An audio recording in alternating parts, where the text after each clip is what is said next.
absolutely still. This mission's based on movement.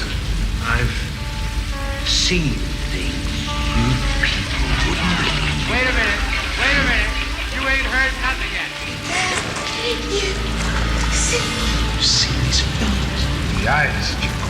They never lie. Bonjour à toutes et à tous, bienvenue dans Colmat, l'émission cinéma des étudiants et étudiantes de l'école Louis Lumière, qui comble les trous dans votre emploi du temps en vous conseillant des films à aller voir en salle et qui revient après sa pause pour cause d'examen, rattraper le temps perdu. C'est le 8e épisode de ce podcast que vous retrouvez plus ou moins toutes les 2 semaines, consacré au cinéma récent ou moins récent que l'on peut voir en salle. Aujourd'hui, derrière les micros, Guénolé Loterie, et pour dire des bêtises dedans, Clément Colliot, Loïc Matos, et notre invitée du jour, étudiante en double master cinéma anglais à Paris 7, elle participe au podcast Sorbonne Universiné et est critique de cinéma pour la Filmothèque du Quartier Latin, c'est Zoé Lhuillier. Bonjour. Salut Zoé. Aujourd'hui 6 films, les 3 derniers films de grands 2 cinéastes, avec le dernier volet de la série Matrix de Lana Wachowski, Matrix 4, le dernier Paul Schrader, cinéaste immense mais peu connu du grand public avec The Card Counter, et le dernier Paul Thomas Anderson, Licorice Pizza, qui nous montre encore une fois comment que c'est qu'on fait des films. Pour son film de rétrospective, Clément nous parlera d'un des plus beaux films de Peter Bogdanovich que l'on a perdu il y a peu sans que personne n'en parle, La Dernière Séance. Puis j'aborderai le chef-d'œuvre de Murnau, Le Dernier des Hommes, avant que Zoé ne nous fasse visiter le cinéma de Fellini avec son Satyricon. Et on commence par Matrix Résurrection. You seem particularly triggered right now. Can you tell me what happened? I've had dreams that weren't just dreams.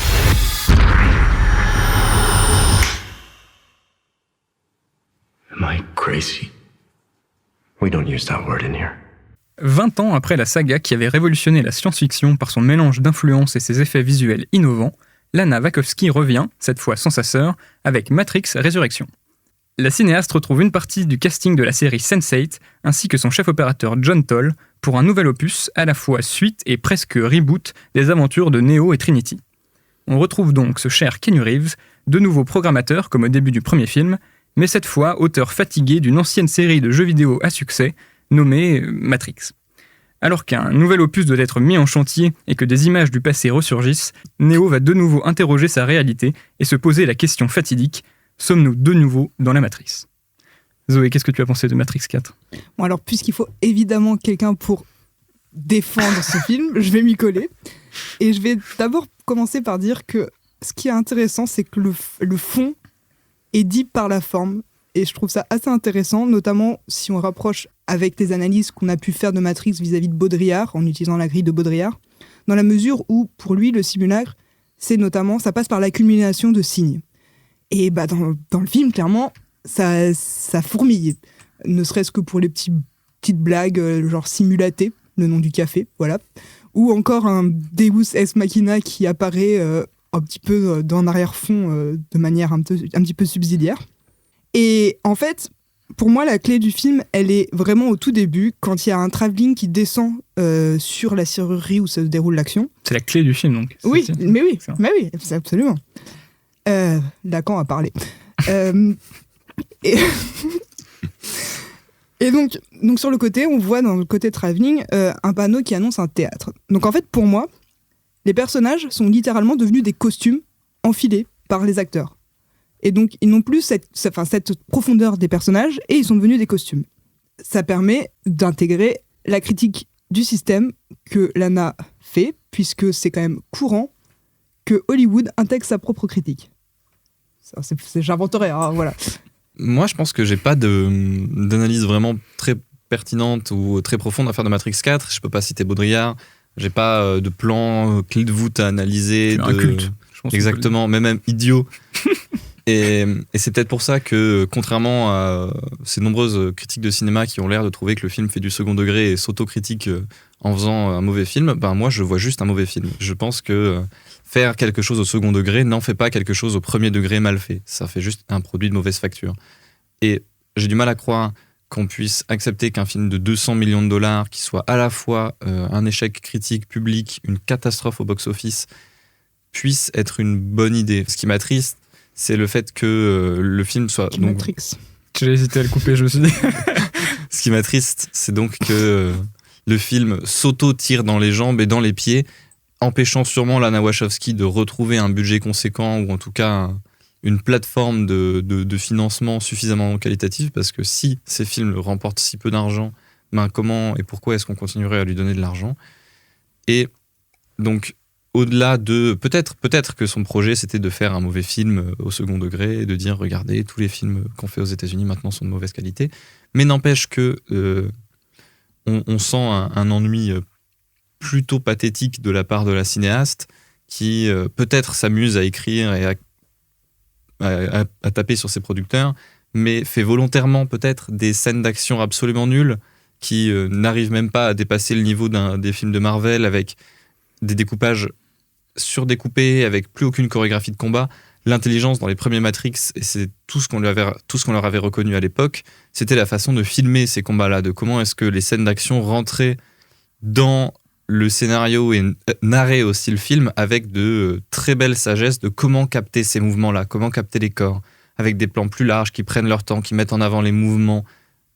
Et ici, elle abandonne tout ça, elle est hyper près, elle fait du super cut, la caméra qui tremble partout, on ne suit pas l'action, on ne sait pas ce qui se passe, aucun coup n'est vraiment ressenti, on les voit passer devant nous comme des vaches regardent des trains.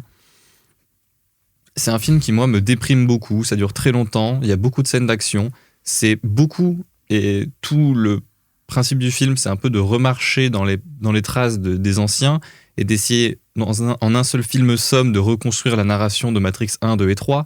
Et du coup, on revoit beaucoup de scènes qu'on avait vues avant, même l'ouverture de Matrix 4. C'est ouvertement la première scène du premier Matrix qui, elle, avait été reconnue par beaucoup de gens et même par les producteurs comme étant une scène absolument époustouflante, à la fois de mise en scène, de chorégraphie, de lumière, avec une utilisation évidemment du bullet time, mais aussi de plans plus larges qui peuvent donc mettre en avant les chorégraphies.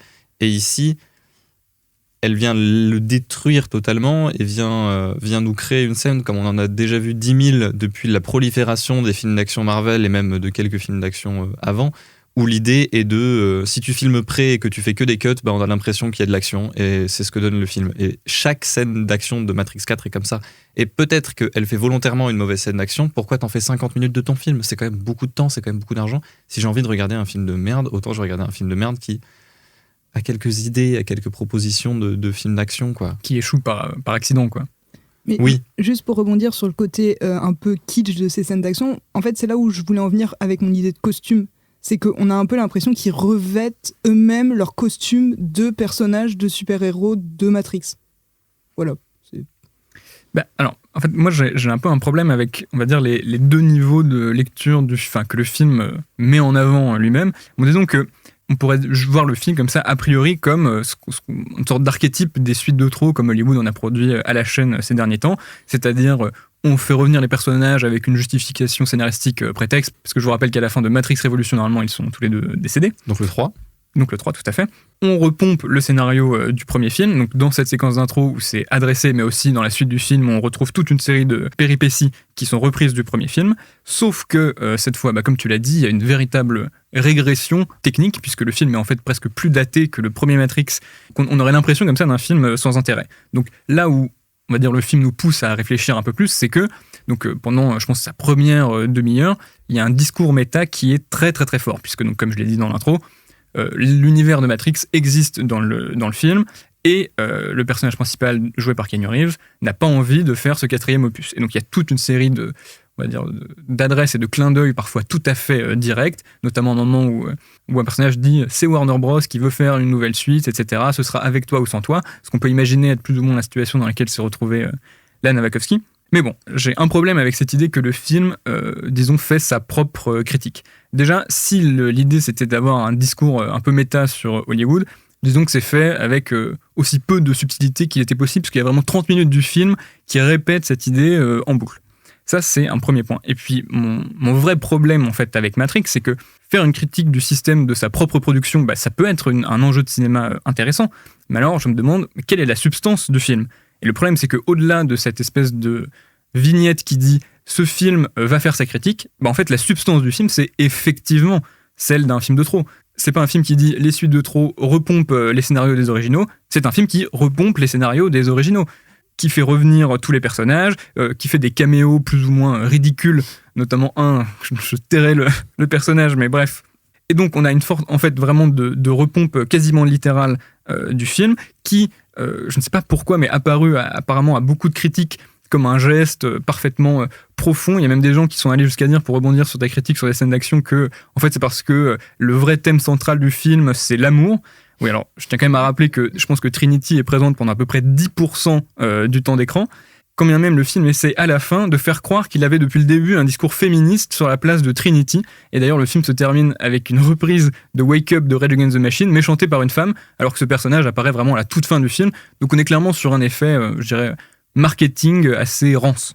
Le Wake Up, c'était la musique de générique du fin du premier Matrix. Oui, exactement. Et avec cette scène assez forte dont beaucoup de gens se souviennent. Et donc, dans le groupe de Rage Against the Machine, le chanteur est un homme normalement. Et donc là, c'est une reprise par une femme. Tout à fait. Mais du coup, cette notion du vide, justement, là, c'est totalement Baudrillard, en fait. C'est ça qui est intéressant. Mais après, c'est vrai que je suis d'accord que est-ce que, si philosophiquement et psychanalytiquement, ça dit quelque chose, est-ce que ça en fait pour autant un bon film ? Parce que dans ce cas-là, autant lire le bouquin directement. C'est vrai, je suis d'accord.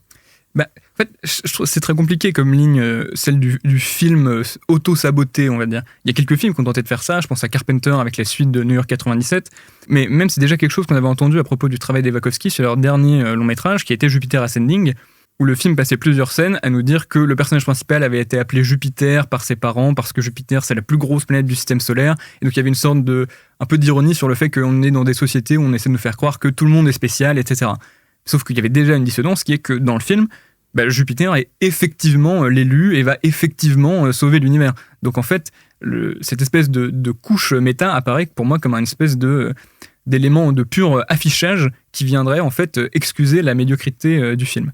Et puis surtout, j'ai quand même l'impression que faire exprès un mauvais film, faire un film de façon ironique, c'est vraiment la moins productive des options qui s'offraient à Lana Wachowski, quand bien même elle n'avait pas envie que le film se fasse, ou ce qui d'ailleurs ne correspond pas à comment elle raconte la genèse du film, mais...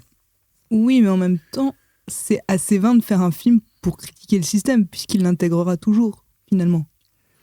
Je pense qu'elle aurait pu faire un film Cheval de Troie qui n'aurait pas cherché à s'auto-saboter, quoi. Enfin, il y a beaucoup de films qui ont fait ça, même beaucoup de nouvelles vagues de l'histoire du cinéma ont eu cette idée-là de saboter le système, que ce soit en Italie, en France, aux États-Unis ou en Corée. Et c'est cette idée-là de saboter son propre cinéma et de dire non, c'est comme ça qu'on fait du vrai cinéma. Et là, c'est pas en s'abaissant au niveau de la médiocrité du cinéma actuel qu'elle va en ressortir.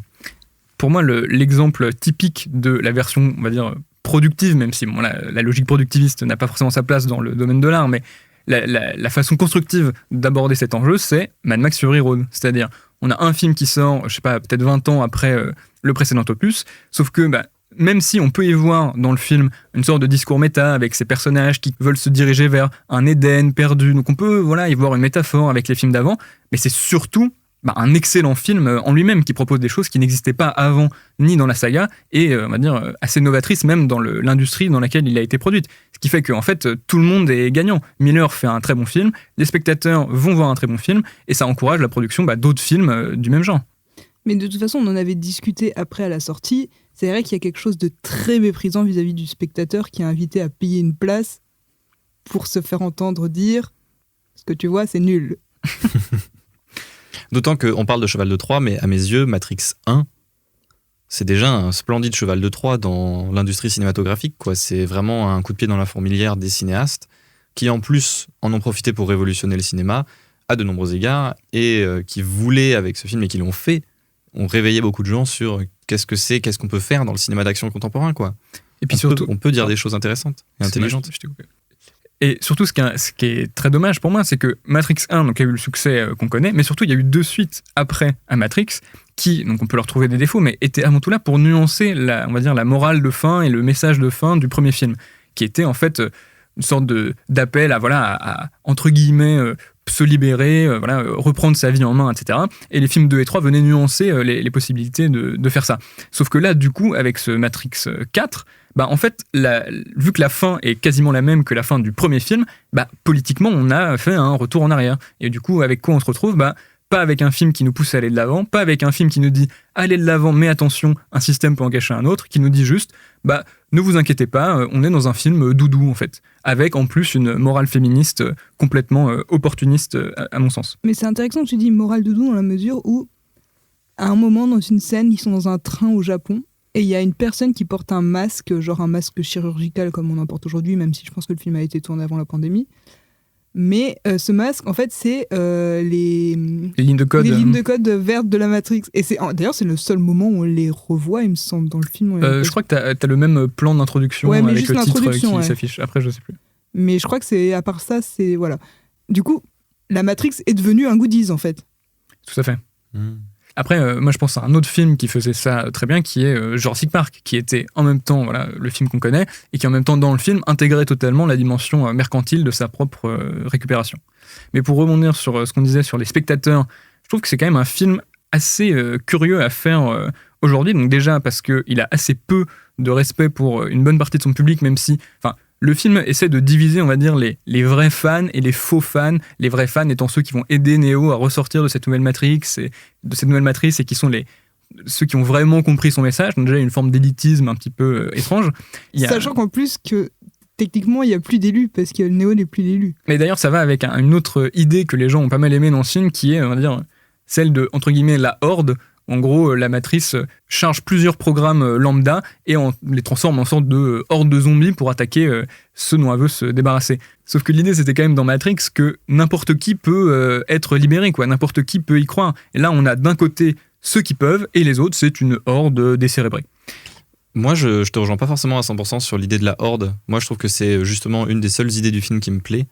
Et parce que c'est une idée qui, cette fois-ci, propose quelque chose de politiquement fort et de vraiment radical, quoi. De montrer comme ça tout d'un coup que le suicide est une forme d'aliénation et que c'est un abandon et presque qui donne la victoire à la structure, à l'ensemble et à la société plutôt que de continuer à se battre, quoi. C'est presque c'est hyper radical comme propos de dire les gens qui se suicident, ils aident la matrice.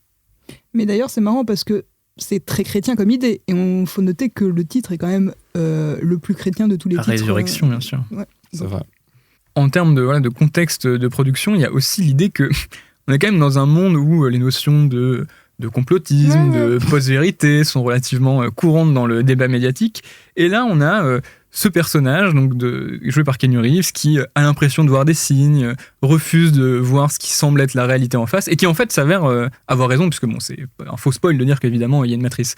Mais donc déjà, je trouve que c'est tout à fait bizarre d'essayer de faire un film comme ça où il y a une poignée de gens qui sont les élus, qui se battent contre une horde décérébrée parce que eux ont réussi à voir les signes et pas les autres, et ils n'ont pas écouté leur psychanalyste. Réveille-toi, voyons. Prends la pilule rouge. Take the red pill. La 5G.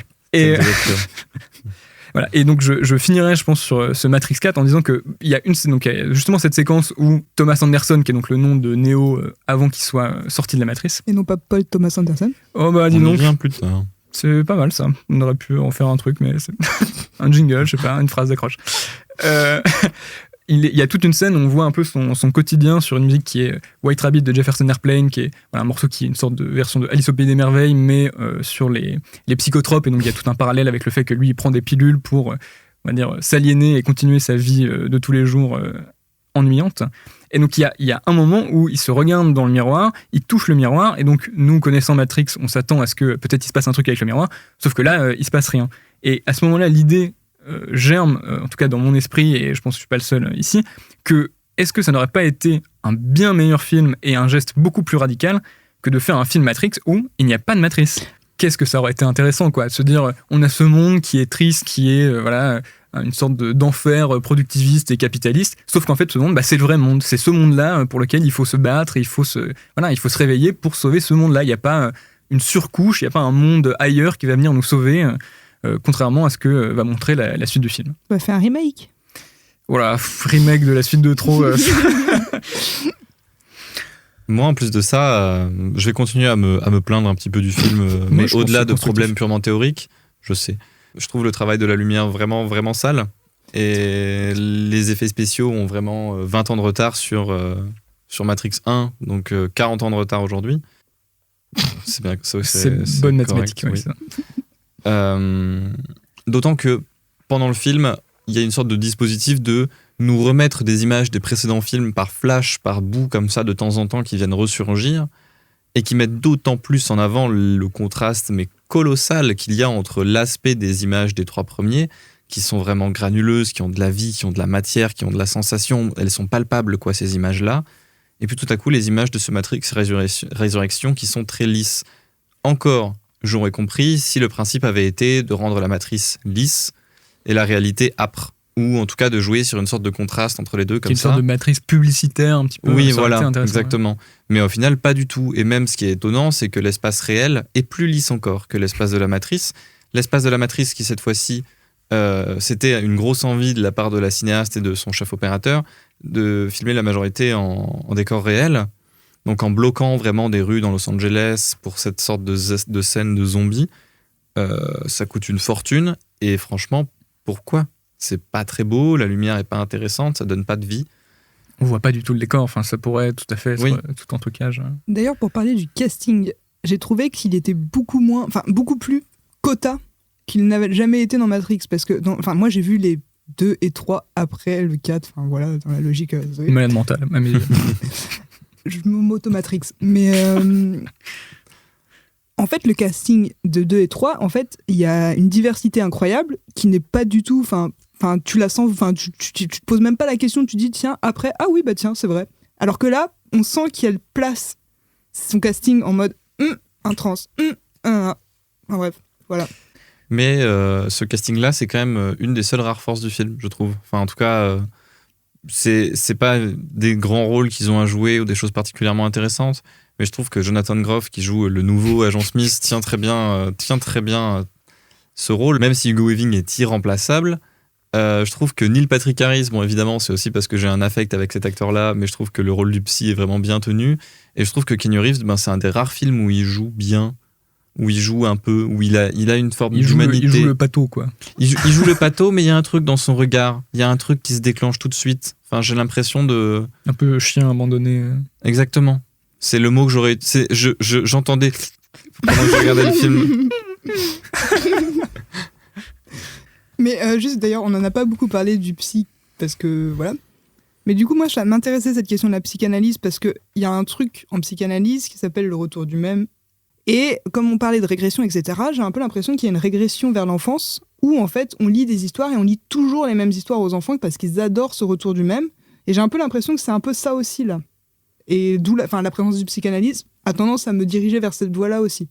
Est-ce qu'on passerait pas au film d'après, qui est The Card Counter? Est-ce qu'on passerait pas au film d'après, The Card Counter? D'un anglais. De Paul Schrader. C'est vraiment avec ça que tu veux lancer ou tu veux refaire? Having been sentenced to 10 years in prison, I learned to count cards. How'd you do that? Poker's all about waiting. Check, raise, re-raise, call. Then something happens. You remember him? This is where all the good stuff happens. Paul Schrader, ce nom ne vous parle peut-être pas. C'est pourtant le réalisateur de 22 films et le scénariste de quelques films mineurs, comme La dernière tentation du Christ, Raging Bull ou Taxi Driver. C'est donc son 22e film dont on va vous parler, The Card Counter, avec Oscar Isaac. Ancien soldat pendant la guerre d'Irak, William Tell a appris à jouer aux cartes pendant les longues années qu'il a passées en prison à son retour. Devenu un as, il hante les casinos, fuyant son passé qui le hante. Il croise alors la route d'un jeune homme instable qui veut assassiner l'ancien supérieur de William. Toi, Clément, t'es un immense fan de Paul Schrader, et j'imagine que tu peux nous en parler un petit peu. Eh bien, avec plaisir. Donc, Schrader, comme tu l'as dit, c'est un cinéaste qui a fait 22 films, qui fait des films depuis la fin des années 70, en fait, et dont l'identité en tant que metteur en scène est un petit peu multiple, quoi. Je dirais qu'il y a plusieurs façons, plusieurs manières de Paul Schrader. Donc, d'ailleurs, je vous recommande d'essayer de découvrir un petit peu l'éventail que cela peut couvrir. Blue Collar, qui est son premier film, un film social hyper engagé. Ensuite, il fait Hardcore, qui est un film qui est très proche de Taxi Driver. Et donc là, depuis son précédent film, qui était First Reformed, sur les chemins de la rédemption, dont je vous parlais en tant que film du passé dans le Colmat 7, si vous voulez approfondir un peu ça, on sent qu'il y a une nouvelle manière de Paul Schrader que moi je trouve assez passionnante. Donc pour commencer un peu avec l'identité matérielle de ce thriller, ce qui me frappe, c'est que donc, on a un peu un dispositif qui ressemble à celui de First Reformed, mais on pourrait dire un petit peu moins rigoureux. Donc cette idée, c'est qu'on va avoir beaucoup de plans fixes, assez frontaux, avec des focales assez courtes, qui vont au maximum englober les personnages et l'espace. Et là, on a beaucoup plus de mouvement que dans First Reform, qui était un film encore plus rigoureux, comme je disais.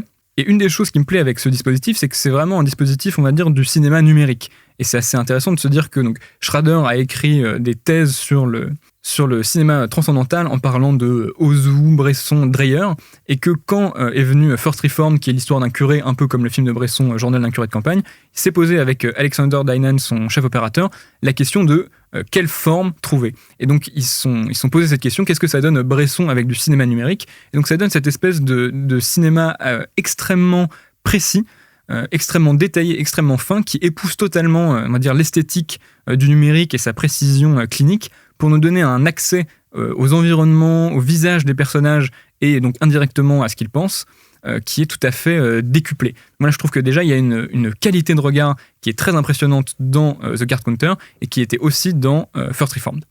Moi, je travaille sur Casino, donc ce film m'intéressait parce que Scorsese, Schrader, etc.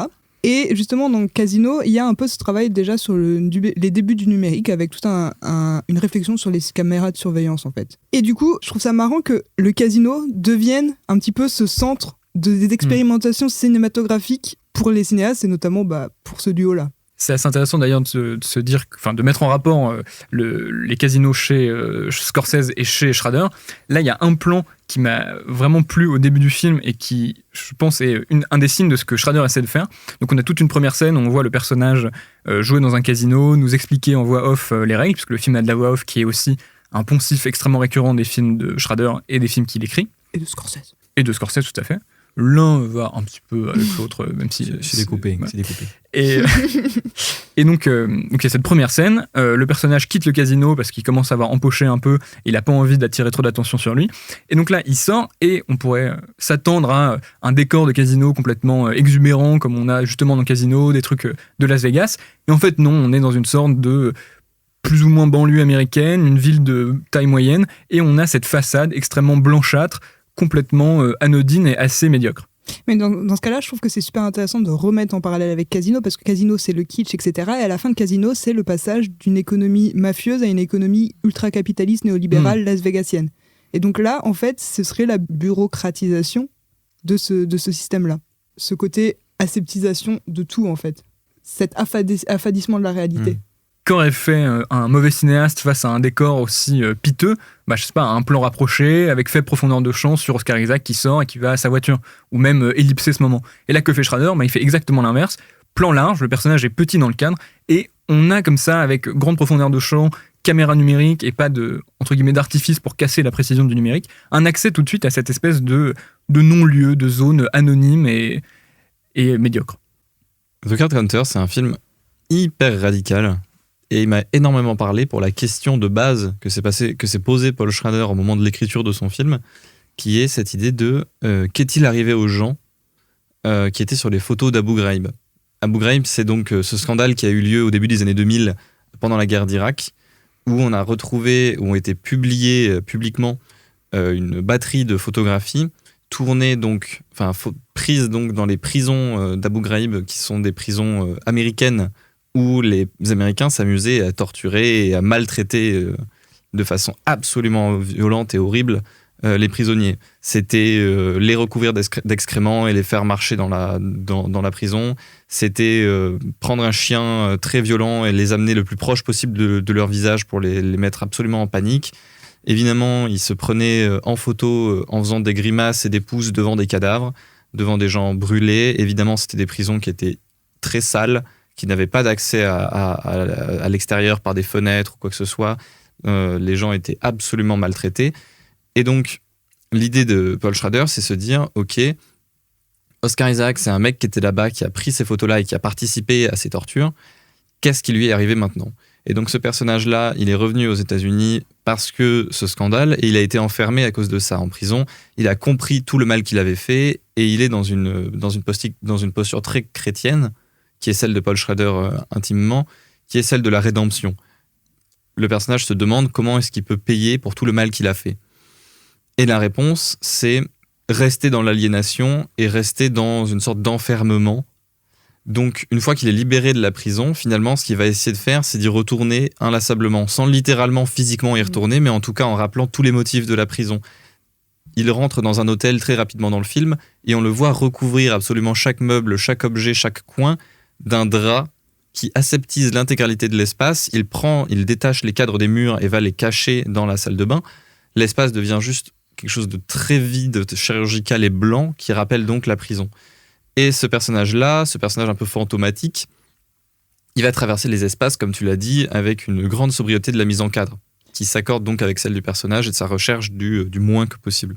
Mais au-delà de la prison, c'est aussi un peu un pendant hygiéniste de toutes les horreurs, justement, de la prison, où excréments, sang, voilà. Comme tu l'as dit, le travail sur les grands angles, les courtes focales, agrandit vraiment ces espaces-là et met en avant ces choses-là, et va en accord avec l'idée de technologie que Paul Schrader a pour filmer les scènes d'Abu Ghraib, les scènes du passé, qui est une idée absolument phénoménale et qui montre qu'on peut continuer à renouveler la forme cinématographique même avec des vieux cinéastes.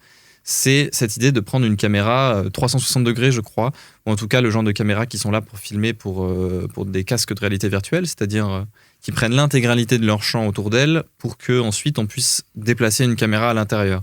Là, Paul Schrader se dit, je vais garder l'intégralité du champ et l'exposer en même temps dans cette image, qui donne du coup une sorte d'angle de champ à 300 degrés, où on voit à la fois à gauche, à droite, on voit le couloir qui nous fait face et les couloirs qui nous sont parallèles en même temps. C'est une image absolument cauchemardesque. Ça crée un labyrinthe absolument impossible à se représenter. Pour continuer sur ce que tu disais, évidemment, c'est ça qui est génial dans le film, c'est qu'on a ce personnage qui est pénitent, quoi, qui a envie de continuer à purger, entre guillemets, ses horreurs, comme il a commencé à purger sa peine en prison. Et d'ailleurs, le fait qu'il joue aux cartes, sachant que c'est quelque chose qu'il a appris en prison, il y a un peu de l'idée que il prolonge l'expérience de la prison aussi parce qu'il joue aux cartes en prison et que là, il continue à jouer aux cartes pour continuer à être en prison. Il y a plusieurs moments où on lui demande « mais pourquoi est-ce que tu joues aux cartes ?» Il fait comme s'il aimait ça, mais en fait, on a l'impression que c'est une activité assez morne et répétitive, et c'est pour ça qu'il s'astreint à faire uniquement ça.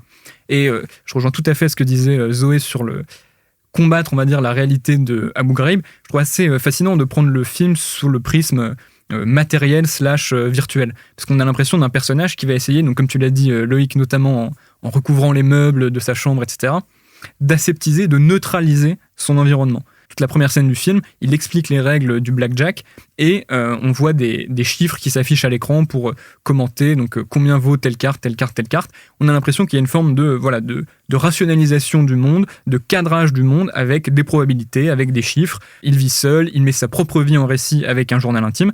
Et je me suis même demandé s'il n'y avait pas des scènes où en fait, le personnage en venait un peu à mettre en scène son propre réel. Il y a quelques moments dans le film qui sont un petit peu étonnants où le personnage est dans le cadre, il sort du cadre, la caméra se déplace sans lui et ensuite lui re-rentre. Il y a notamment ça la première fois qu'il arrive à son hôtel. Et il y a aussi la même chose quand il se prépare justement à mettre ses draps blancs sur ses meubles. Il sort du champ, la caméra reste et en fait on a un peu l'impression d'un metteur en scène qui se dit ok, je sors du champ et la caméra va se placer de façon à ce que je puisse y re-rentrer à ma convenance. D'ailleurs c'est pas anodin que la chambre d'hôtel qu'il a soit la 101, qui a un côté binarisation qui corrobore. Matrix, mais tout à fait. Mais non, pour revenir à ce que tu dis des probas, etc., justement, pour revenir sur Casino, bon, écoutez, c'est un petit peu un péché chez moi, mais c'est la même chose avec le personnage de Scorsese, c'est-à-dire que tout est calculé, tout est prédit, etc., et lui, ça impose un problème parce qu'il veut même calculer l'âme humaine et prédire que la personne va tomber amoureuse de lui. Bon, ça marche pas parce que bon, on est quand même pas... Voilà. Mais du coup, j'ai un peu l'impression que c'est pour ça que l'environnement du casino et des joueurs de casino sont assez intéressants vis-à-vis des cinéastes, parce que c'est un petit peu des alter-ego des cinéastes, que ce soit Scorsese ou du coup Paul Schrader. Et cette question du voilage de la réalité par un tissu blanc, c'est quand même vachement symptomatique d'un écran blanc cinématographique finalement. Donc... C'est Lacan, non? Ah, c'est Lacan, c'est toujours Lacan de toute façon.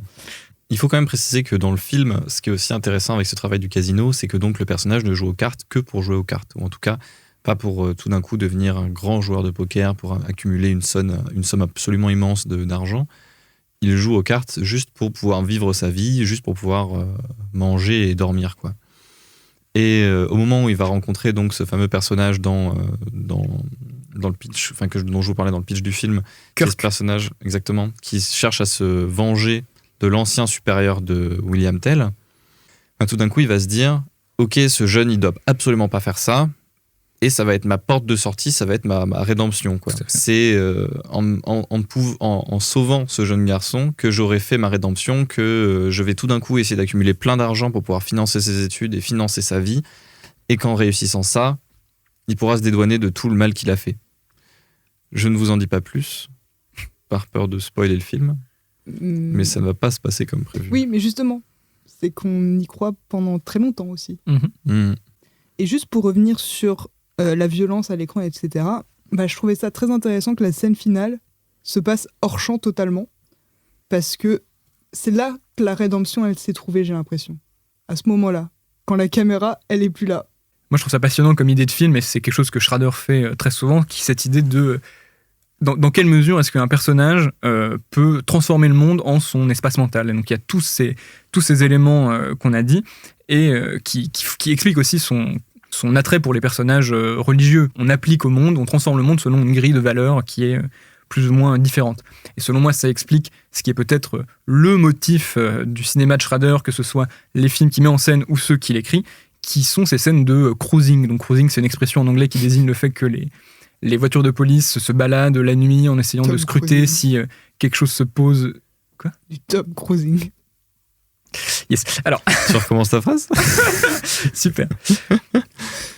Donc le cruising, c'est une expression en anglais qui désigne le fait que les voitures de police patrouillent à la recherche d'un crime potentiel sur lequel intervenir. Et donc là, on a évidemment dans Taxi Driver, mais dans tous les films de Schrader, y compris First Reformed et Card Counter, ce moment où le personnage est dans sa voiture, dans son espace, et observe le monde comme ça à travers, évidemment, l'écran, on va dire, du pare-brise.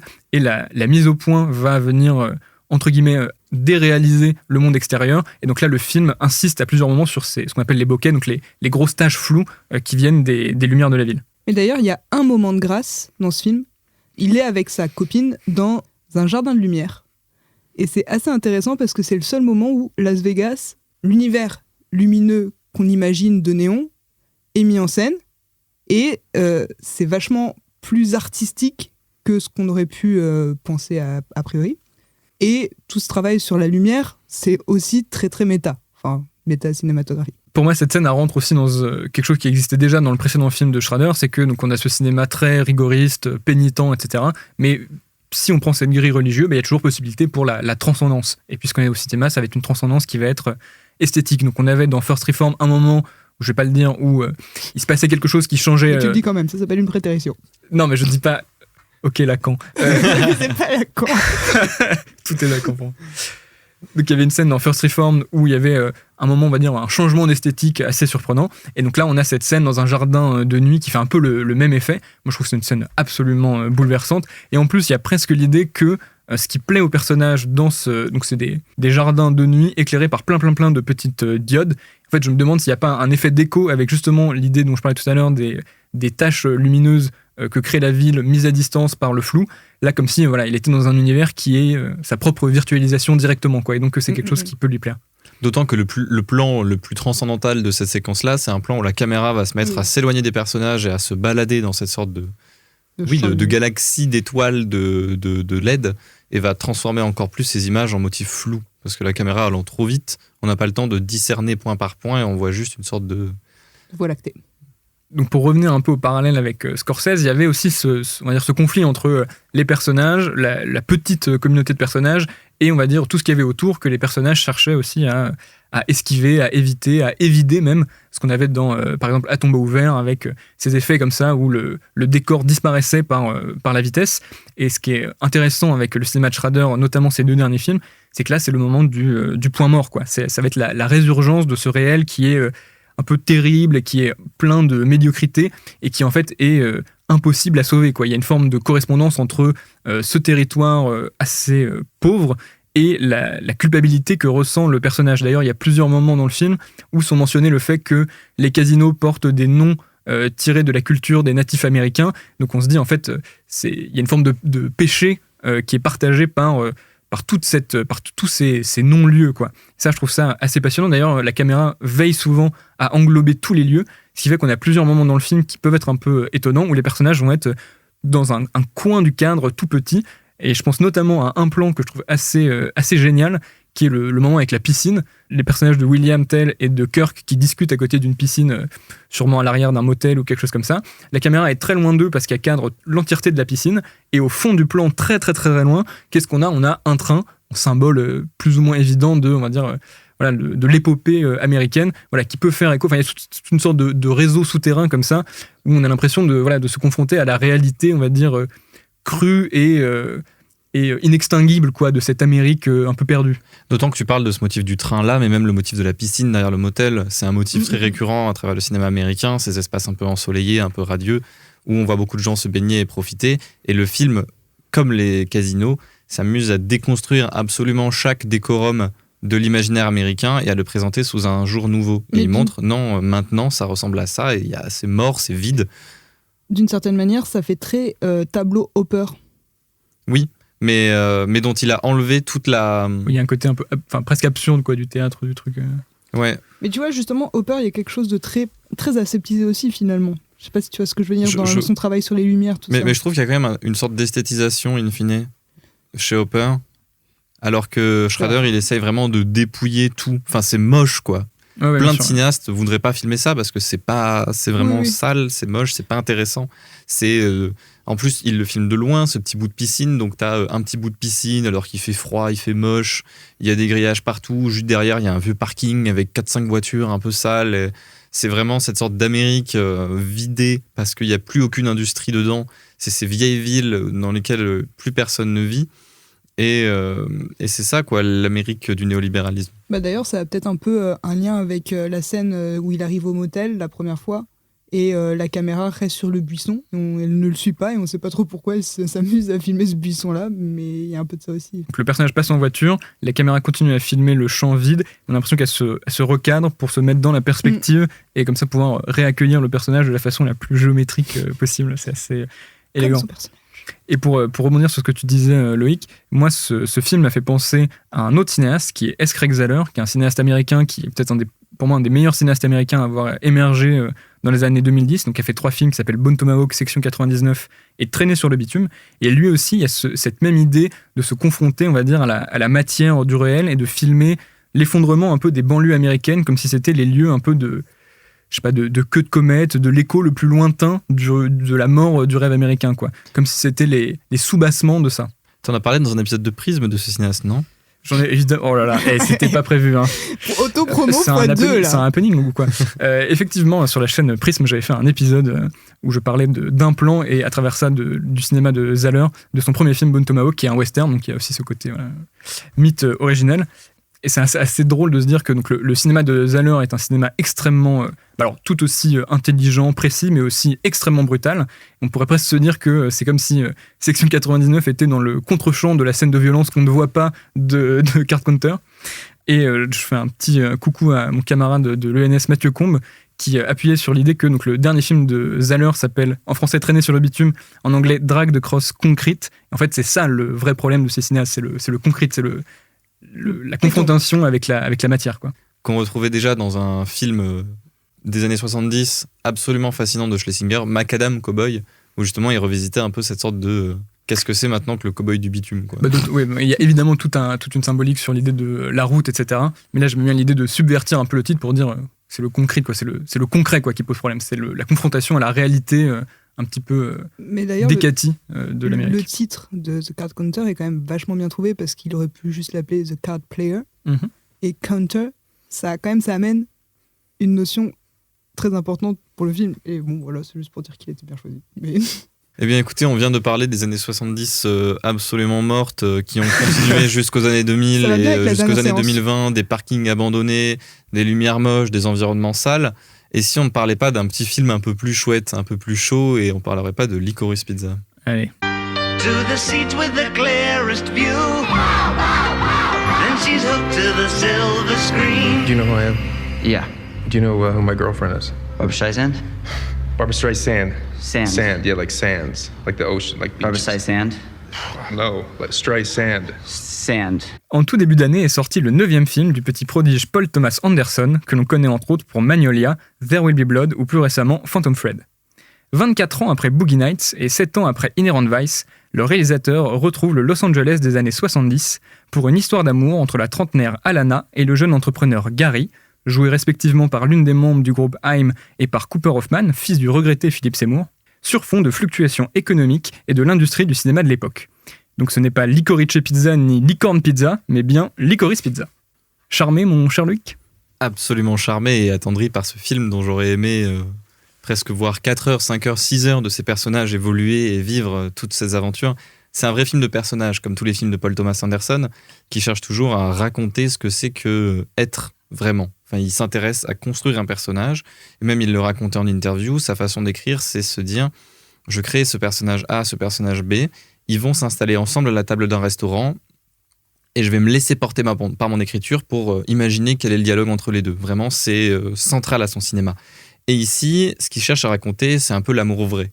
Déjà, il prend des acteurs pas très connus et surtout qui ont des gueules, qui ont des vrais visages, qui d'ailleurs n'a pas maquillé. Les acteurs sont pas maquillés dans le film parce qu'il cherche à s'intéresser du coup à des vrais personnages. Ou en tout cas, il essaye de les rapprocher le plus possible de quelque chose de réel. Là, l'amour pour Paul Thomas Anderson, c'est pas un phénomène narratif. C'est pas un événement A fait qu'ils commencent à s'apprécier, un événement B fait qu'ils font tomber amoureux et un événement C les fait s'embrasser. Là, c'est un phénomène qui prend son temps. Il y a des hauts, il y a des bas, il y a des fuites, il y a des poursuites.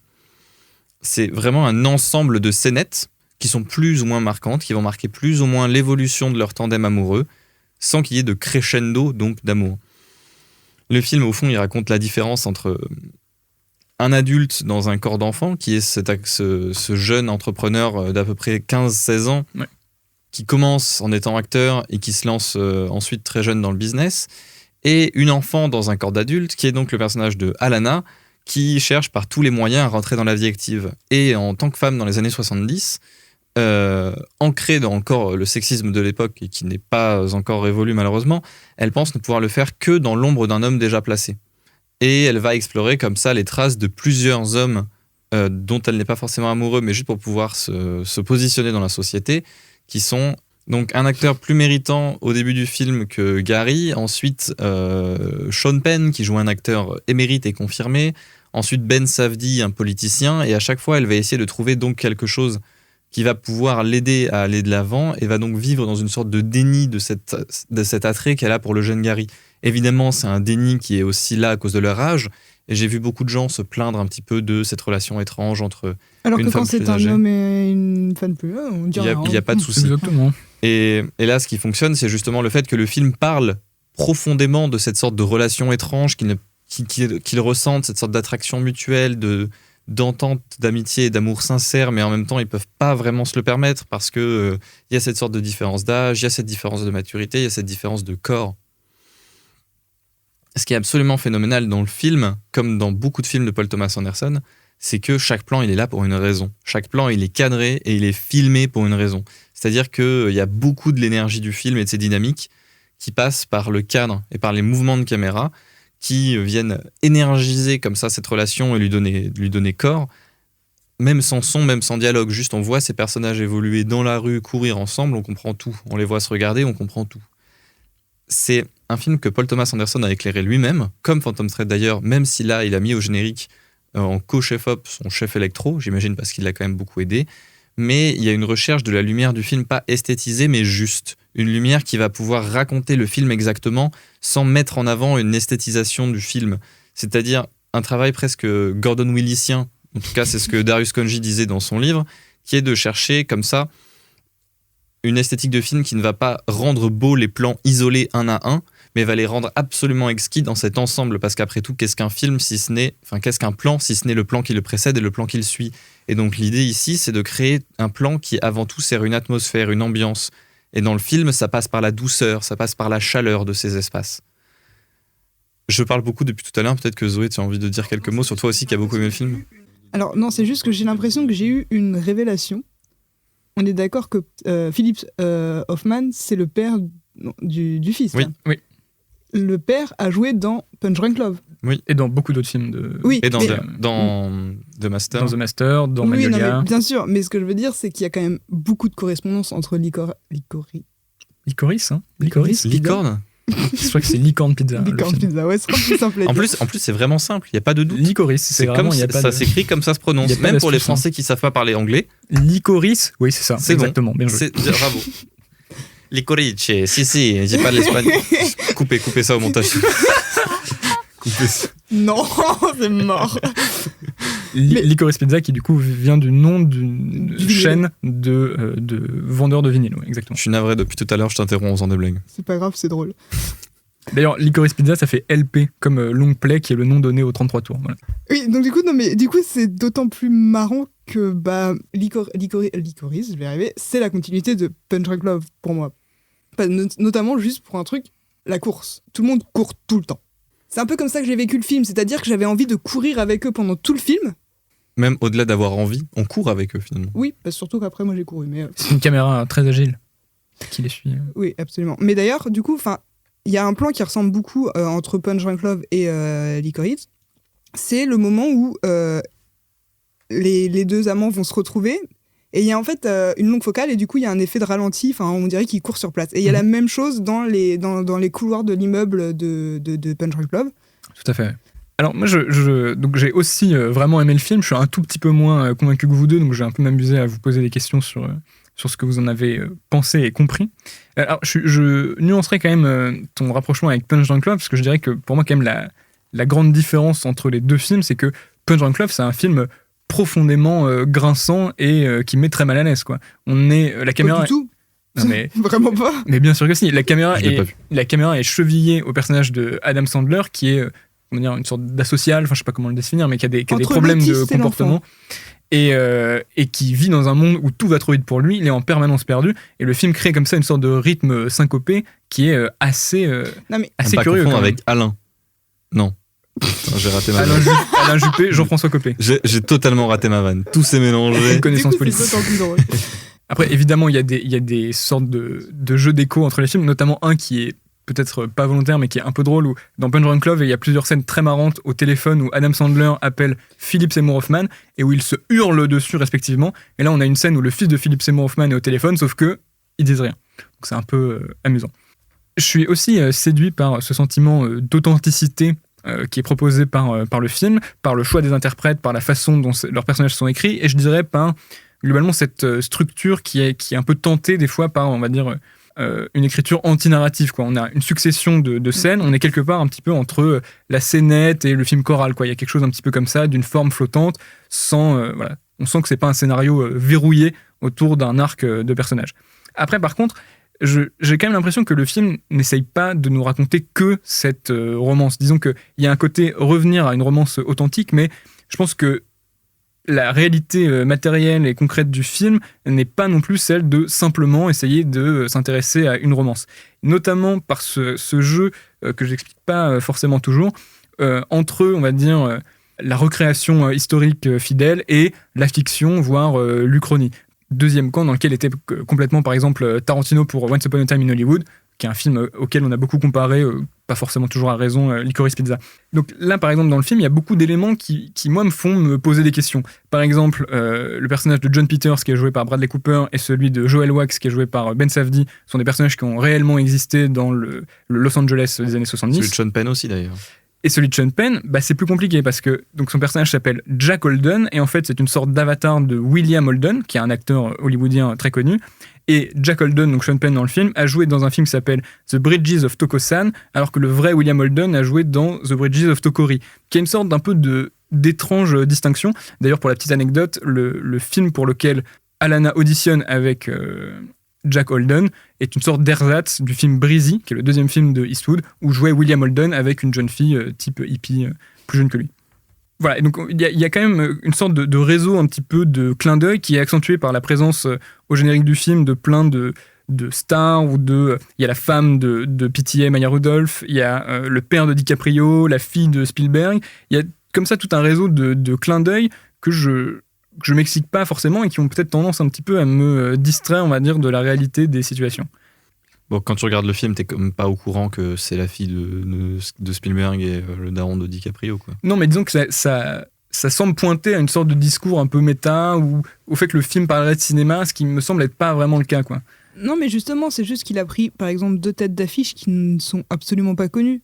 Donc, du coup, c'est un petit peu intéressant de montrer qu'en fait, le nom, la renommée, ne fait pas l'acteur dans la mesure où, justement, comme disait Loïc, on ne sait pas si c'est la fille de Spielberg, on ne sait pas que c'est le père de Leonardo DiCaprio. Enfin, tu vois ce que je veux dire ? C'est qu'il fait jouer un réseau dans les deux sens. Oui, mais après, le coup des noms de famille était plutôt pour étayer cette idée qu'on est un petit peu dans une sorte d'entre-deux, entre recréation et... voilà. Donc on pourrait se poser la question aussi du pourquoi essayer de retrouver cet écrin, on va dire, des années 70, qui est quelque chose qu'on commence à connaître assez dans le cinéma, avec une image assez solaire, et voilà, un tournage en pellicule, etc. En fait, moi, j'ai un peu du mal à comprendre, on va dire, sur quoi est vraiment le focus du film. Les personnages évoluent au gré des revirements économiques du pays, on le voit dans plusieurs scènes, mais disons que ça n'occupe jamais l'écran plus que, disons, de l'ordre d'une toile de fond, quoi, d'une vague péripétie qui influence l'intrigue. Donc voilà, c'est pas un reproche que je fais au film, c'est plus une frustration de ma part, mais j'ai l'impression de pas toujours comprendre quel est le projet de mise en scène. Donc Pitié, c'est quelqu'un qui manie la caméra avec une habileté assez extraordinaire, qui arrive à transformer n'importe quel cadre en un véritable plan de cinéma, qui fait beaucoup de mouvements de caméra comme ça. Et en tant que spectateur, je remarque ces effets, on va dire. Je remarque ces moments où je me dis, là, il y a une bonne idée, là, il fait pas le cadre qu'on aurait attendu, là, il coupe pas, là, il fait un plan séquence, etc. En tant que spectateur qui fait du cinéma, hein, je tiens à le préciser. Ça joue un petit peu quand même. Ça joue totalement. Oui, non, mais on fait un film pour tout le monde, on fait pas un film que pour les cinéphiles ou que pour les autres. Donc c'est présent sûr. dans le film. Mais je veux dire, il y a beaucoup de gens qui regardent ça juste en sentant les effets. Par exemple, moi, typiquement, j'y pense pas en regardant le film. Mais je me dis non, juste, mais tu peux. C'est un affect sur moi qui est de l'ordre de l'inconscient que je conscientise pas en regardant. Et ce n'est qu'après avoir vu ça, je me demande pourquoi j'ai ressenti ça. Ah oui, c'est parce que le plan. Oui, mais enfin voilà, tu vois, ça se passe dans l'autre sens pour moi. Ça change pas grand-chose. Soit tu remarques ce que fait le cinéaste, soit tu notes que ça t'a provoqué quelque chose d'un petit peu étonnant. Et bref, en fait, j'ai du mal à comprendre vraiment quel est le projet de la mise en scène, quoi, du film, au-delà de histoire d'amour ou pas histoire d'amour. Et en fait, j'en arrive presque à me dire que c'est juste des bonnes idées, quoi, des petits moments où je me dis c'est malin, quoi, des petites malineries de cadre et de mise en scène. En fait, je me demande si Pitié fait pas un peu du style, quoi. Il y a des moments où je me pose la question. Mais du coup, je trouve que moi, ça va super bien avec les personnages. C'est-à-dire qu'ils sont un peu dans cette expièglerie. Donc, c'est un peu comme si les personnages étaient dans la vie. Enfin, c'était quasiment une vision subjective de leur environnement. Et d'ailleurs, Loïc, tu disais, enfin, je sais plus si tu l'as dit là maintenant ou en off, mais que quand ils courent, en fait, ils sont totalement dans leur bulle. Les passants, ils en ont rien à faire, etc. Et pour revenir sur les côtés télévision, on voit ce qui se passe à peu près, mais eux, ils font pas attention. C'est un peu cette idée-là. C'est que c'est une bulle qui avance. Cette idée de télévision, pardon ? Des informations sur l'actualité, etc. Oui, d'accord. Oui. Tout ça. Dans un sens, ils sont dans leur bulle. Et même elle, quand elle fait de la politique, c'est une entreprise. On n'a pas l'impression qu'elle a des véritables valeurs. C'est genre, elle monte. Si le but, c'est de faire un film où on est dans la bulle des personnages, est-ce qu'il n'y a pas énormément d'éléments périphériques qui viennent parasiter ça ? Au contraire, pour montrer qu'ils sont dans une bulle, il faut bien montrer qu'il y a des éléments périphériques. Sinon, on ne comprend pas que c'est une volonté volontaire du film que de les mettre à part de tout ce qui se passe. Typiquement, on nous parle de la mise en avant d'un politicien. Jamais le film ne nous présente si c'est un politicien de gauche, de droite. On ne parle jamais de qu'est-ce qu'il engage, de quel est son avis par rapport à la finance, de vis-à-vis de quoi il est ou contre quoi il est. Et le fait de ne pas le dire, c'est infiniment plus intéressant que le fait de ne pas mettre de politicien du tout. D'ailleurs, c'est un peu comme dans Taxi Driver. Alors, on a un léger aperçu de ce que voudrait faire le politicien. On comprend que c'est une voix jeune qui veut lutter notamment contre la corruption de la ville, mais je suis d'accord que c'est basic. Oui. Quoi ? C'est basic. C'est pas moi qui ai écrit le film. Oui, non, mais je veux dire, c'est volontairement pas hyper... Non, mais je suis d'accord, mais par exemple, la relation entre les personnages et la condition économique du pays, on peut pas dire que le film fait exprès de montrer qu'il y a une séparation entre les deux, puisque ça influence directement ce que va faire Gary. Il change de business quand il peut plus acheter la matière vinyle pour faire ses matelas hauts, etc. Justement, c'est une influence ponctuelle et non pas globale. C'est grossièrement, c'est à la place de s'intéresser aux effets économico-sociaux de l'époque sur la société, ça s'intéresse à qu'est-ce que ça déclenche à ce moment exact sur ce personnage. Parce que, évidemment, que le crash pétrolier de 73, ça implique beaucoup plus que juste leur camion qui tombe en panne. Mais pour eux, qui n'ont de vision que là-dessus, ça n'est que leur camion qui tombe en panne. Je voulais juste revenir sur quelque chose dont tu as parlé précédemment et dont tu fais appel ici à nouveau sur cette idée de cinéaste virtuose qui vient évoquer le style, ou en tout cas trop de style pour son propre bien. Moi, je suis vraiment pas d'accord. Je pense qu'au fond, s'il fait juste... si tu t'attends ou si tu te dis, tiens, pourquoi est-ce qu'il cadre comme ça, c'est surprenant. Moi, je rejoins Zoé, c'est parce que tu es éduqué à attendre une sorte de chose. Et moi, ce qui m'intéresse, c'est juste, ce cinéaste, il fait de la mise en scène. Et absolument tous les cinéastes du monde, à la place de montrer un plan, ils montrent un autre plan. Oui, alors... C'est un choix absolument central de cinéma que de dire, je pose ma caméra ici et pas là.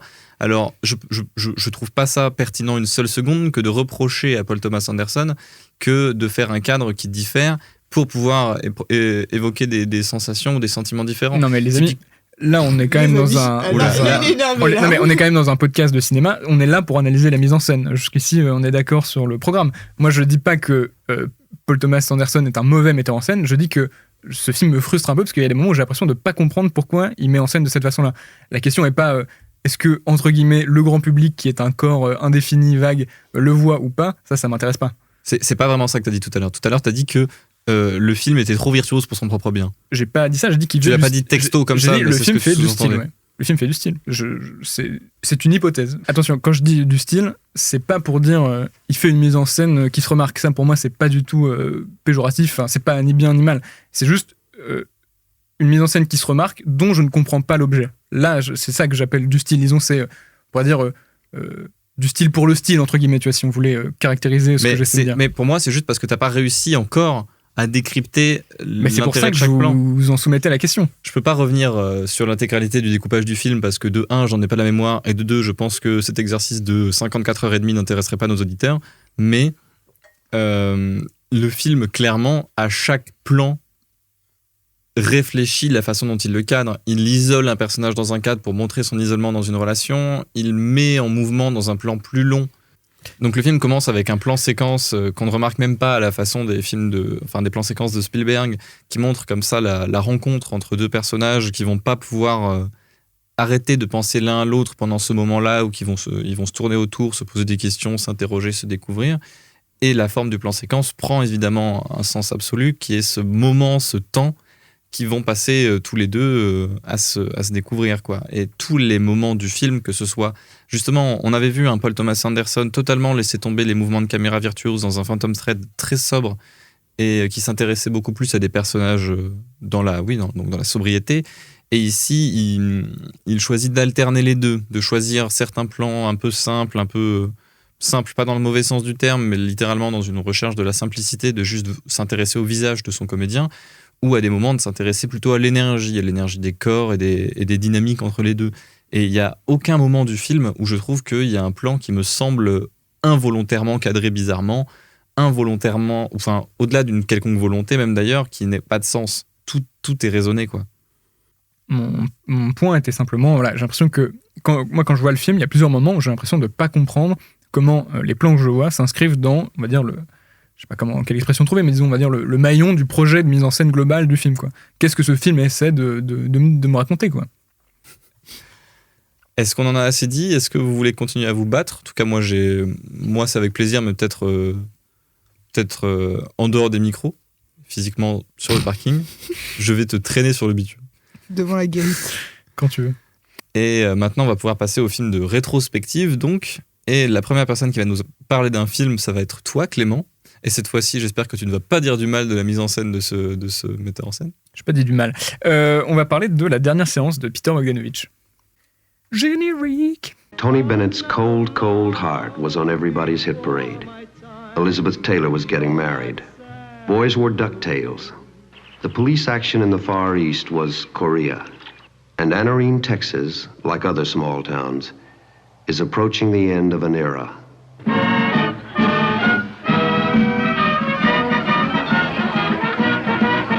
Donc Peter Bogdanovich, c'est un cinéaste qui est malheureusement décédé au mois de janvier 2022. Et donc on a vu quelques petites, très discrètes rétrospectives hommages. On remerciera la Filmothèque du Quartier Latin et les écoles aussi qui ont passé quelques-uns de ces films. Mais bon, c'était un effectif assez réduit. Et du coup, j'avais envie de revenir un peu sur ce cinéaste qui me semble un cinéaste important et vraiment passionnant à découvrir à travers donc, un de ses films qui s'appelle La Dernière Séance et qui passe le 28 février à la Cinémathèque. Donc Bogdanovich, c'est un cinéaste de l'époque du Nouvel Hollywood, donc, qui a commencé à faire des films à la fin des années 60 et qui est à la fois un pur, ce qu'on appelait les movie brats, c'est-à-dire ces jeunes cinéastes extrêmement cinéphiles, et en même temps une anomalie par rapport à ses contemporains. On n'est pas du tout dans une volonté de rupture comme peuvent l'être Dennis Hopper, Scorsese, Toby Hooper par exemple. Bogdanovich, c'est avant tout un cinéphile qui a écrit sur le cinéma, qui s'est entretenu avec beaucoup de maîtres du Hollywood classique, Hitchcock, Ford, Hawks et plein d'autres. D'ailleurs, c'était le disciple lui-même de Orson Welles. Et donc, dès son premier film, on va avoir cette balance entre des thèmes nouveaux qui viennent des années 70 et un héritage, une sorte de filiation par rapport au cinéma classique. Donc, ce premier film, c'est Targets, qui sort en 68 et qui met justement en parallèle, d'un côté, un acteur vieillissant de film d'horreur qui est joué par Boris Karloff, qui est l'acteur qui jouait Frankenstein, plutôt la créature de Frankenstein. Dans le film de Frank Whale. Dans le film de James Whale, oui. Et de l'autre côté, un jeune Américain qui est pris d'une violence arbitraire, nouvelle, d'une sorte de folie meurtrière. Et donc cette sorte d'équilibre, il sera encore plus vrai dans son deuxième film, qui est La Dernière Séance, et qui est devenu un peu, on va dire, l'emblème de sa filmographie, et peut-être un de ses films les plus connus et les plus reconnus, notamment par les critiques. Donc La Dernière Séance, ça raconte le quotidien dans les années 50 de la petite ville d'Anaren, qui est perdue au fin fond du Texas. Et donc on va suivre un petit peu la population locale, et principalement 3 jeunes qui s'appellent Sonny, Dwayne et JC, qui sont joués par Timothy Bottoms, Jeff Bridges et Sybil Shepherd, et qui essaient de tuer le temps entre petites histoires d'amour, salles de billard, cinéma du coin, et les puits de pétrole, qui sont la seule vraie activité économique. Et donc la reconstruction de cette petite communauté perdue un petit peu hors du temps, ça va être la façon pour Bogdanovich de renouer, donc déjà avec cette Amérique disparue qu'il filme en noir et blanc, et aussi avec, on va dire, l'imaginaire, notamment des films de John Ford. D'ailleurs, c'est pas anodin de se dire que là, les puits de pétrole sont complètement hors champ pendant tout le film, comme dans Quelle était verte ma vallée, où les mines sont hors film. Il y a une scène en particulier que moi j'aime énormément dans le film et qui à mon sens permet de très bien comprendre la démarche de Bogdanovich. C'est autour du personnage de Sam, qui est un homme un peu plus vieux, qui est un peu le mentor des jeunes personnages principaux, et qui est d'ailleurs joué par Ben Johnson, qui a joué chez Ford, notamment dans La Charge héroïque et Rio Grande, qui raconte... Il y a une sorte de travelling avant vers lui qui est synchronisé avec la dissipation des nuages et donc le soleil l'éclaire. Et donc on a cette espèce de retour enchanté dans un passé qu'il nous raconte quand il est arrivé, qu'il possédait des terres, ces histoires d'amour de jeunesse. Donc ça, c'est un mouvement, on va dire, qui pourrait correspondre au cinéma de Ford. Et ensuite, ce que fait Bogdanovich, c'est que la caméra recule. Cette espèce de mélancolie, c'est ce qui va être typique du cinéma de Bogdanovich. Et donc, après toute cette première moitié faite un peu de scènes de teen movie, on va dire, d'insouciance, on passe au moment de la disparition. Donc, il y a un moment où Sonny et Dwayne font un très court voyage de 2 jours au Mexique, mais quand ils reviennent, voilà, il a suffi qu'ils regardent ailleurs, et ce monde qu'ils connaissaient appartient désormais au passé. Et tout a changé comme ça en un week-end. Le vent va se mettre à souffler sur la ville comme une sorte de façon de la balayer, de la renvoyer dans le passé. Et toutes ces scènes tout à fait anodines de vie des jeunes de la ville vont prendre un caractère d'autant plus précieux au vu de cette deuxième moitié. Voilà, donc c'est un film qui raconte la façon dont ce rêve un peu idyllique d'une vie hors du temps va disparaître. Et d'ailleurs, avec lui, le cinéma de la ville, qui va donc diffuser sa dernière séance pendant le film. Et ce qui est très beau chez Bogdanovich, c'est que, et c'est quelque chose qui est présent dans plusieurs films de sa filmographie, c'est que en disant adieu à une partie de l'Amérique, en fait, il va dire en même temps adieu au cinéma qu'il avait mis en scène. Et donc là, c'est évidemment le cinéma de Ford. Et on avait un petit peu la même idée dans un film qu'il réalise en 73, qui s'appelle La Barbe à Papa, que je vous encourage aussi vraiment à découvrir, où l'univers, on va dire, des raisons de la colère de Ford forme un peu la toile de fond du film, et faire le deuil de cette Amérique de la Grande Dépression, en fait, c'est aussi faire le deuil du cinéma de Ford. Donc voilà, c'était pour attirer un peu votre attention sur Bogdanovich, qui est vraiment un cinéaste extrêmement touchant, très mélancolique, une sorte d'anachronique chronique, un cinéphile assez rare qui du coup est disparu en début d'année, mais qui nous laisse une filmographie vraiment magnifique.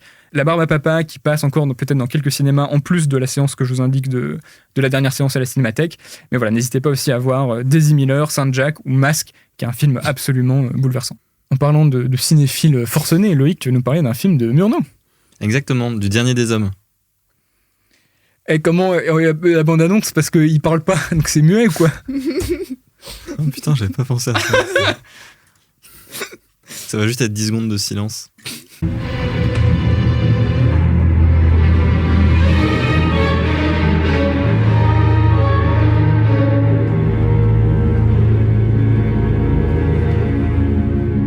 C'est donc un film de Murnau de 1924 qui est un des rares, si ce n'est le seul, film muet sans aucun panneau de dialogue. C'est un film de l'expressionnisme allemand, cette période de cinéma du début donc, du XXe siècle, qui a exploré toute cette vague expressionniste de chercher le plus possible de raconter par le cadre, par la lumière, par les décors, par le visuel, quoi. Et ici, ça nous raconte l'histoire d'un vieux portier d'hôtel de luxe qui est très fier de son travail, mais qui va se faire virer du jour au lendemain et qui va sombrer dans l'abandon, dans la solitude et dans la mort. Sauf que, pour la fin, là où Murnau et son scénariste voulaient le faire mourir, les producteurs ont demandé une fin plus heureuse. Ils ont demandé une happy ending en disant oui, comme ça les gens seront heureux, on fera plus de ventes.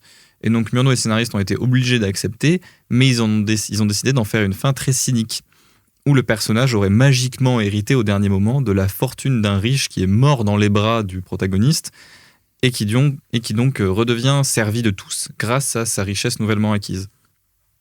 Mais ce qui est très fort, c'est que le film précise juste avant cette scène finale que c'est un désir des prods et que en vrai le personnage est mort.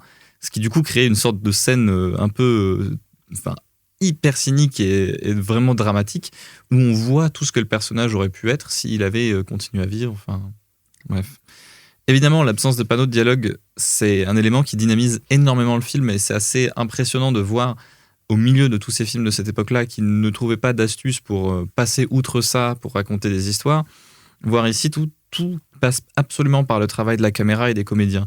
Tout passe par le regard. L'acteur principal, Emil Jannings, qui transmet toutes les émotions par son corps, quoi. Il l'emporte avec lui, spectateur, dans une empathie qui est si grande qu'on ne peut pas être bouleversé, quoi. Enfin, je défie qui que ce soit de regarder Le Dernier des Hommes et de ne pas trouver ce film absolument dévastant. Le travail du chef-op, il est particulièrement intéressant parce qu'il a créé pour ce film une machinerie spéciale. C'est une toute nouvelle technologie, en fait, la première étape qui va servir à inventer la dolly, donc le système un peu le plus connu pour faire des travelling au cinéma, où là, l'idée, c'était de pouvoir faire un mouvement de caméra en restant quand même toujours très proche du visage du comédien, et donc pas juste avec un panneau qui pouvait l'accompagner d'un endroit à un autre. Et ça crée à plusieurs moments une force absolument remarquable. C'est sans parler évidemment de la lumière qui va découper l'ombre déjà de façon très belle, mais surtout de façon très puissante. En fait, tout dans le film va dans cette direction de l'émotion, de la recherche de l'apogée de l'émotion, qui joue évidemment un rôle énorme dans le film. Il y a un autre motif qui transparaît dans tout le cinéma de Murnau, et particulièrement dans ce film, c'est les perspectives forcées. Ça crée des images d'une densité, d'une richesse qu'on n'a jamais vue. Enfin, c'est assez dingue de voir une image donc plate de cinéma apparaître comme une image aussi profonde, aussi riche, aussi forte visuellement.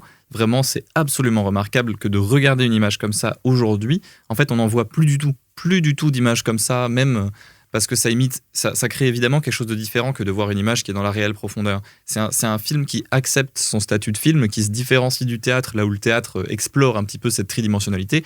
Là, le film comprend que la surface, elle est lisse et essaie d'écraser tout, ce qui va dans le même sens que cette idée du personnage qui se fait écraser par la société et par un monde où tout d'un coup, parce qu'il est trop vieux, on le vire de son travail.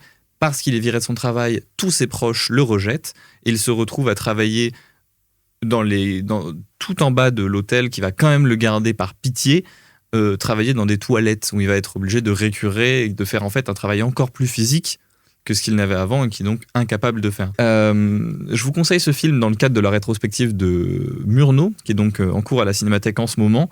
Évidemment, c'est un cinéaste de beaucoup de films très importants, notamment L'Aurore ou surtout Nosferatu. Le Dernier des Hommes passe le 24 février dans le cadre de cette rétrospective à la Cinémathèque, et je vous invite tous à aller le voir. Vous m'en direz des nouvelles. On change encore une fois de nationalité de cinéaste. Zoé, tu me parlais d'un film de Fellini. Le Satyricon.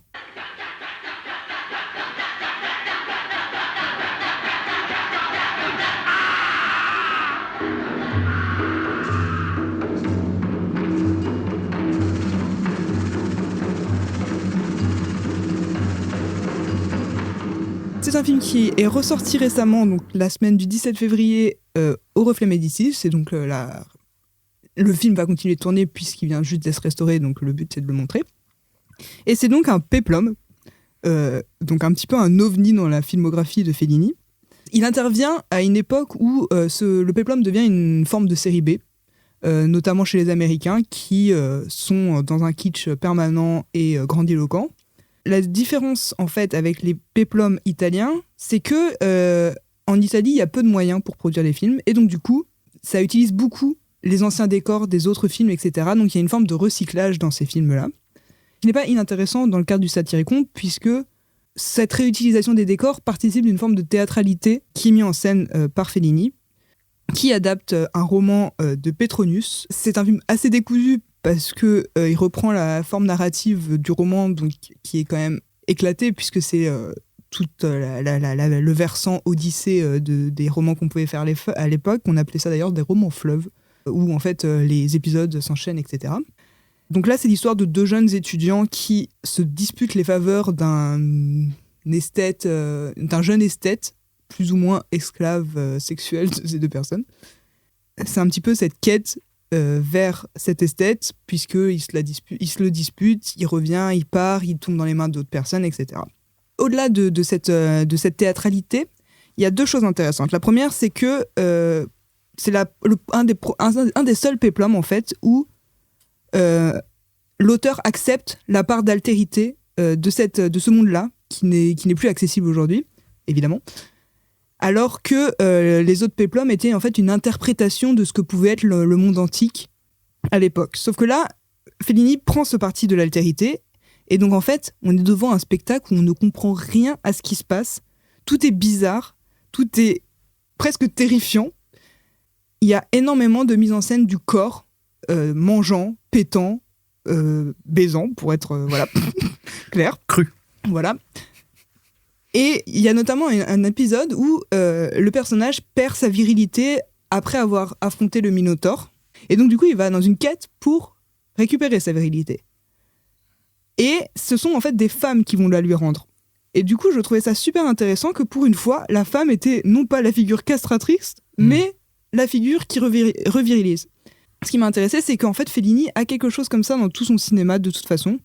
Je pensais par exemple à 8,5, à une scène où le personnage principal a des fantasmes de toutes les personnes qu'il a aimées, qui sont à son service, et qui a un peu une maisonnée où il y a toutes les femmes qu'il aime, qui lui font à manger, etc.